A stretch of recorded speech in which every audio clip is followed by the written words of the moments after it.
सकाळ धरण पाठलाग करते माझा. यांना त्यानेच पाठवलं असेल आपलं अधिक नुकसान करण्यासाठी. या कारमध्ये आता काशा अप्पा आणि दुर्गा गेला असं मला वाटतं. मॅडम पाटील तर नेहमीच जात असतात मुंबईला.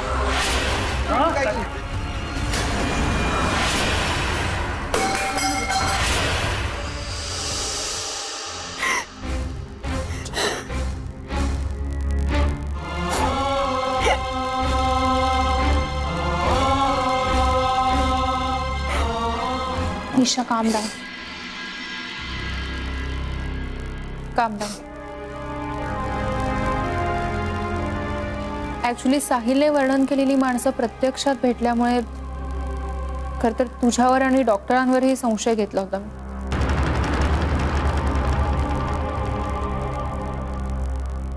I am sorry. मॅडम महेशचा फोन आला होता. तो भेटला पाटला. तो म्हणाला की ते मुंबईत येतात ते आप्पांच्या ट्रीटमेंटसाठी आणि आज ते इथेच राहणार, कारण उद्या नकुल गेला तो दिवस आहे, त्याच्यामुळे दुर्गाक्कांना जास्त त्रास होतो त्या दिवशी. साहिलच्या या भूतकाळाविषयी डॉक्टर केतकरांना सांगायला.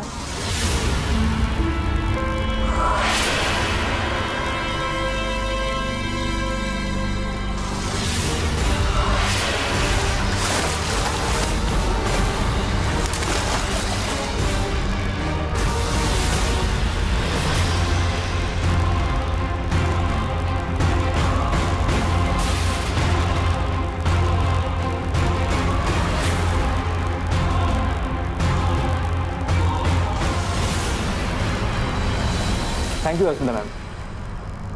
साहिलच्या भूतकाळाबद्दल तुम्ही मला सांगितलं ते बरं केलं. आता त्याप्रमाणे मला त्याला ट्रीटमेंट देता येईल. साहिलचा दुसरा मित्र नंदन. नंदन जर तिथे नसता तर पाटलांना काहीच कळलं नसतं आणि साहिलचा आजार पण टळलं असतं. डॉक्टर प्लीज तुम्ही फक्त एकदा साहिलला भेटा. त्याने तुम्हाला कोऑपरेट करावं यासाठी लागेल ती मदत करायला मी तयार. हो ती तर लागणारच आहे, कारण तुम्ही नसाल तर तो मला आताच घेणार नाही. मी एका मेडिकल कॉन्फरन्ससाठी नागपूरला जातोय. तिथे माझ्या सिनियरशी ही केस डिस्कस करतो. मग आल्यावर भेटू.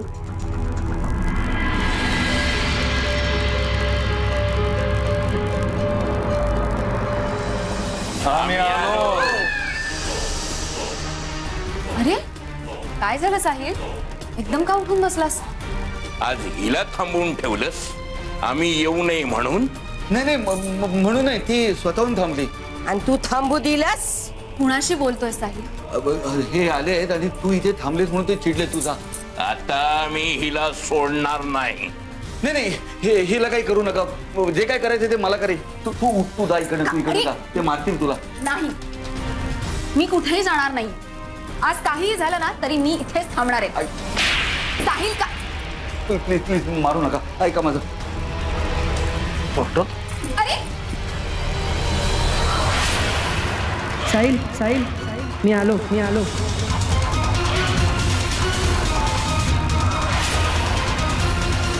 साहिल मी आलो. नकुल. नकुल. कोण नकुल? साहिल काय आहे नवीनच? तू बघ नकुल आलाय. साहिल मी आलो. तू बोलवलंयस मला. कोणीही नाहीये तिकडे, कोणी नाहीये. ऐक माझं. तुझा मी नाही जाणार. नकुल आलाय. नाही नकुल आलाय इथे. तुझा खरंच कोणी नाहीये. साहिल दार उघड. साहिल.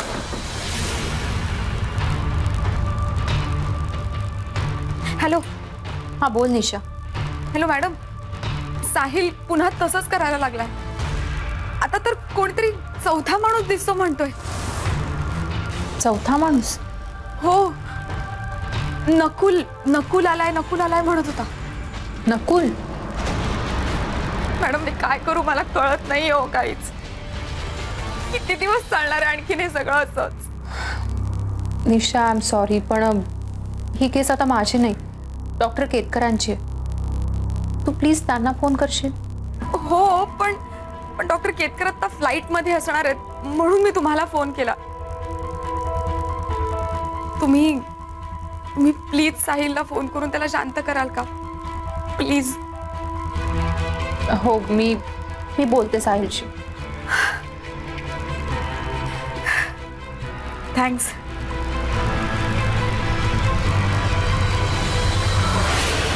उद्याचा दिवस लक्षात आहे ना? याच दिवशी तुम्हाला पाण्यात बुडवलं.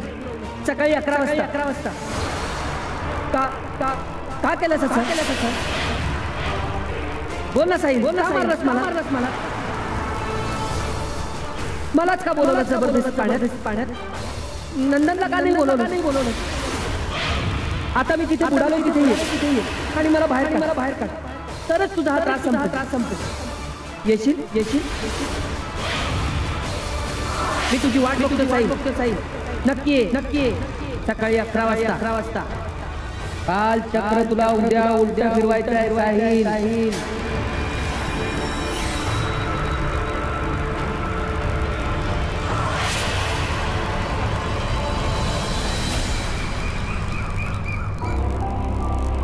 साहिलची केस अजूनही डोक्यातनं जात नाही. याआधी साहिलकडून काहीतरी चूक व्हायची, तेव्हाच त्याच्या भासातला माणूस वाढायचा. मग अचानक त्याला नकुल कसा दिसायला लागला? तरी नशीब आपण नायकांच्या केससाठी पालघरला गेलो. तिथे योगायोगाने हे पाटील कुटुंब भेटलं आणि हे सगळं कळलं. हो, पण साहिलला कुठे माहिती की आपण पालघरला गेलो होतो आणि आपल्याला सगळं कळलंय ते? याचा अर्थ साहिलचा आजार वाढलाय. एक मिनिट, मी साहिलला कॉल करते.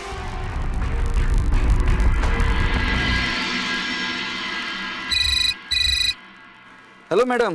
हॅलो साहिल, कसं वाटतंय तुला आता? मी मजेत आहे मॅडम. आता माझा त्रास संपणार आहे. आता कसलीच काळजी नाही. Good, very good. नाही, काल ना तुम्हाला सांगतो, मला नकुल स्वतः भेटायला आला होता आणि मला म्हणाला की मी तुला एक उपाय सांगतो, तो कर. त्याने मला सांगितलंय की मी जर त्याला पाण्यातनं बाहेर काढलं ना तर तोही सुटेल आणि मीही सुटेल. पण मॅडम तो मला म्हणत होता की नंदनला का नाही बोलवलंस पाण्यात? नंदन कोण? मॅडम आमचं कोणी नंदन नावाचा मित्र नव्हता हो. जाऊ दे, त्यालाच विचारतो. निघतो मी, मला जर उशीर होतोय. एक मिनिट. हॅलो. कालचक्र उलट फिरवायचंय.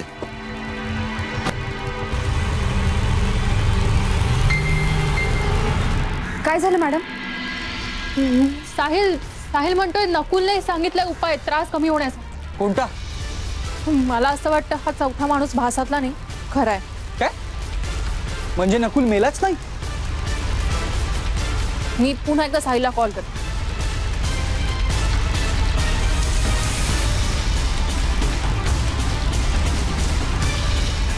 काहीतरी गडबड आहे. हा साहिल कार घेऊन निघाला. निशाला सोबत घेऊन आपण ताबडतोब निघायला हवं. साहिलला थांबवायला हवं.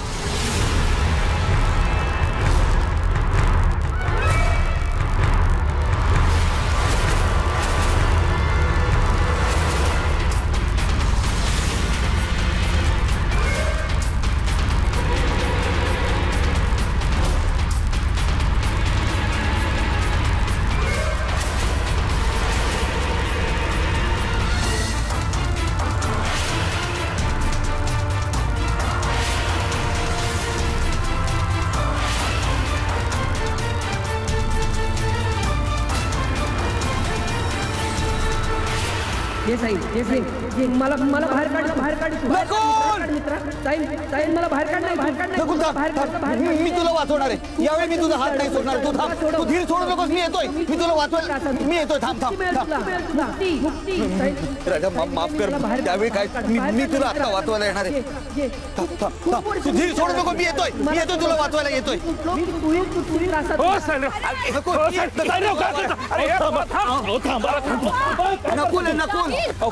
नकुल वाचवायचंय. मॅडम तिकडे नकुल आहे. मागच्या मी त्याला वाचवू शकलो नव्हतो. नकुलला मी आता वाचवू शकतोय. नकुल नाहीये. साहिल, अरे माझं आहे, काहीही झालं नाही, काही काळजी करू नकोस. त्याला वाचवलं तर माझा त्रास संपणार आहे. अरे असं वेड्यासारखं नका करू. कोणी नाही इथे नकुल पाहिला होता मी.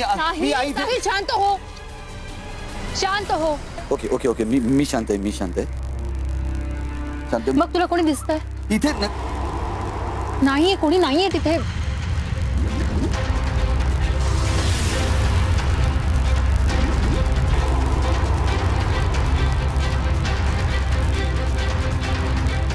बाबाजी?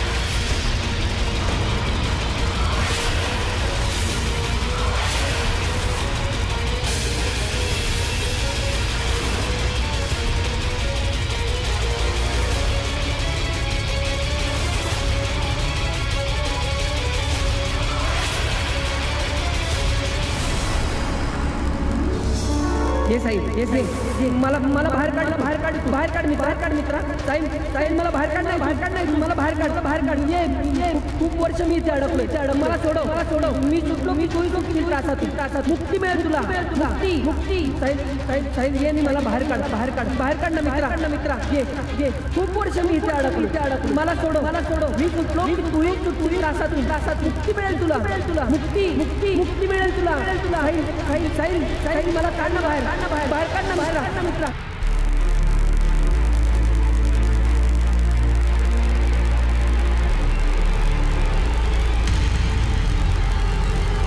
नकुल बनून हा तुला मारणार होता. डॉक्टर, तुम्ही तर लोकांना वाचवता, मला का मारणार होता तुम्ही? कारण हा डॉक्टरच नाही.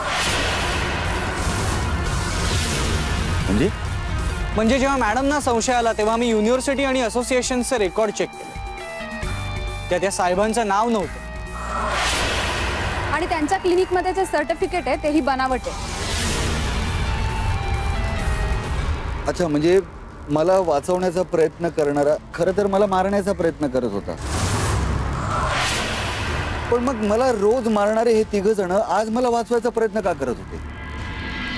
कारण साहिल हे खरे अप्पा, काशा आणि दुर्गा काय.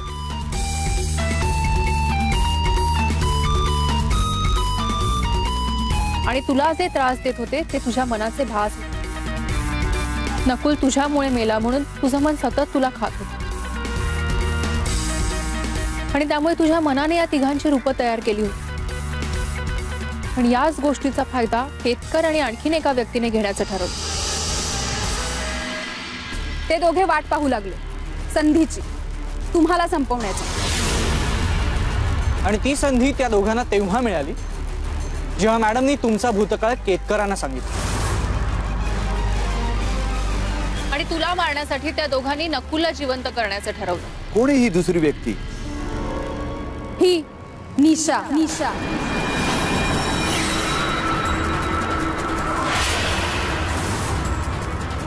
दिशा,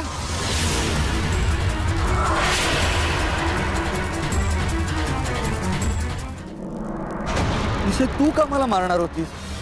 साहिल, यात माझा काहीही हात नाहीये. माझं प्रेम आहे रे तुझ्यावर. मी कशाला तुला मारण्याचा प्रयत्न करेन? हे सगळे खोटं बोलतायत. ए गप्पा बस. हे सगळे खोटं बोलतायत. हा, प्लॅन मध्ये तुझा हात नव्हता. तुला साहिलची प्रॉपर्टी हवी होती. तूच म्हणालीस ना साहिल मेल्यावर आपण लग्न करू. तूच सांगितलंस ना नकुल बोलून घरी यायला. काय विसरलीस? आणि आता वेळ आल्यावर स्वतःला वाचवतेस. हे तुझं प्रेम माझ्यावर? केतकर, नकली डॉक्टर बनून लोकांना फसवताना त्रास नाही झाला. आज स्वतःची फसवणूक झाली तर एवढं वाईट वाटतं? पण मग मॅडम, हा ह्या दोघांचा प्लॅन आहे हे तुम्हाला कधी कळलं? निशाने फोनवर तुला नकुल दिसू लागल्याचं सांगितलं तेव्हाच मला शंका आली. त्यात आजच्याच तारखेला नकुलचा मृत्यू झाला होता. ही गोष्ट निशाला जरी माहित असली तरी केतकरांना माहित नव्हतं. मॅडम, महेशचा फोन आला होता. तो भेटला पाटला. तो म्हणाला की ते मुंबईत येतात ते अप्पांच्या ट्रीटमेंटसाठी आणि आज ते इथेच राहणार. कारण उद्या नकुल गेला तो दिवस आहे, त्याच्यामुळे दुर्गाक्कांना जास्त त्रास होतो त्या दिवशी. पण जेव्हा नकुल बनलेला केतकर ही गोष्ट बोलला तेव्हा तर मी ओळख, या दोघांचे नक्कीच वेगळे संबंध असतात. केतकरांना तुझ्या भूतकाळाविषयी सांगताना मी तुझ्या तिसऱ्या मित्राचे नाव नंदन असं घेतलं आणि नकुलनेही तेच नाव घेतलं. तेव्हा माझी खात्री पटली, हा नकुल नसून केतकर आहे. घेऊन जा याला पोलिसात.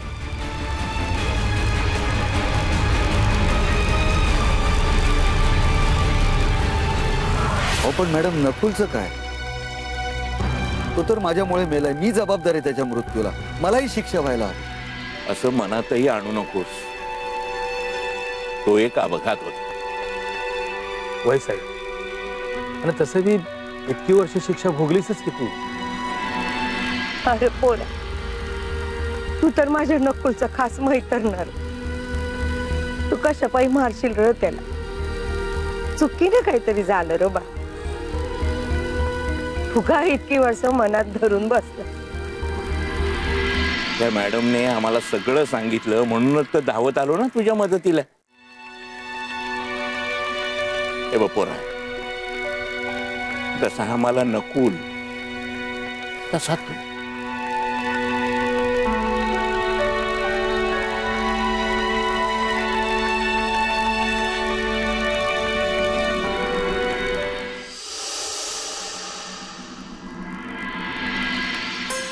मॅडम, एक विचारू?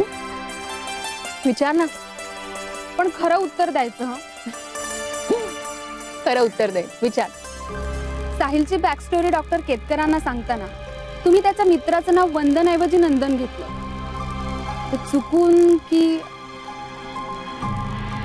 बनाली, आपला व्यवसायच असा आहे ना की कोणत्याही सिच्युएशन मध्ये कुठलीही शक्यता पूर्णपणे गृहीतही धरता येत नाही आणि पूर्णपणे नाकारताही येत नाही. काय सेठ, बरोबर ना? सेठ, अरे काय झालंय तुला? बोलत का नाहीयेस? तिथून निघाल्यापासून बघते मी, तू काहीच बोलत नाहीयेस.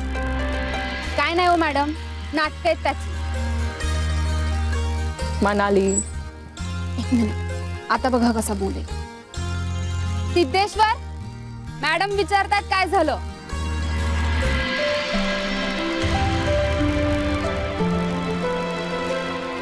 सिद्धेश्वर,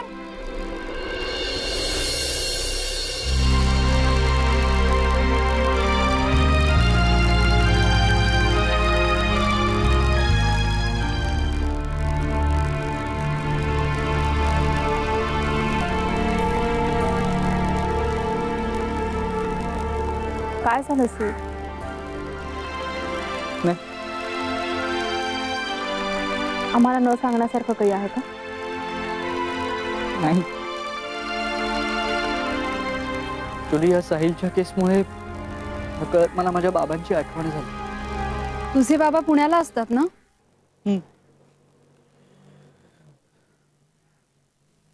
पण ते मला त्यांचा मुलगा म्हणून कधीच ओळखत नाही.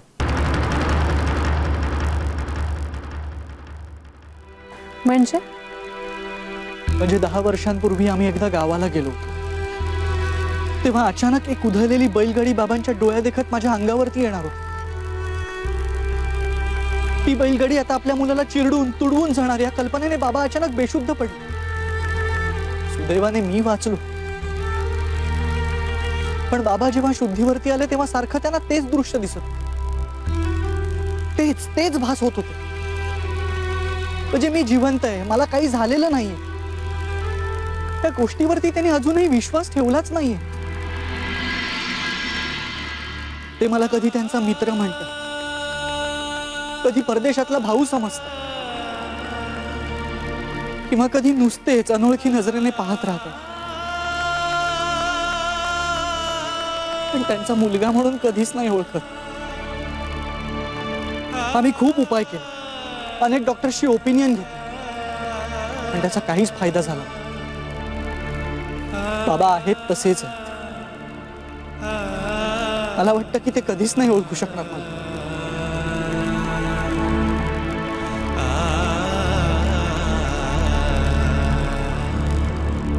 सेठ, तसं नाही होणार. माझं मन मला सांगतंय तुझे बाबा तुला नक्की ओळखते. खरंच होईल असं? हो, खरंच असं नक्की होईल. मनात इतकं दुःख लपून इतकं हसत खेळत असतोस. खरंच कमाल आहे तुझी. आणि आता मी तुझ्यावर अजिबात चिडणार नाही, तुझी चेष्टा सुद्धा करणार नाही. खरंच नको म्हणाले. तू आहेस तशीच वाग. तू जर का तशी वागलीच नाहीस तर मी तुला ओळखणार कसं? नाहीतर मी तुला यमू किंवा गोदा समजेल. सिद्धेश्वर सीड मार माने. काय म्हणणार तू मला? काय बोलू? सीड सीड सीड मार. पडशील पडशील नको.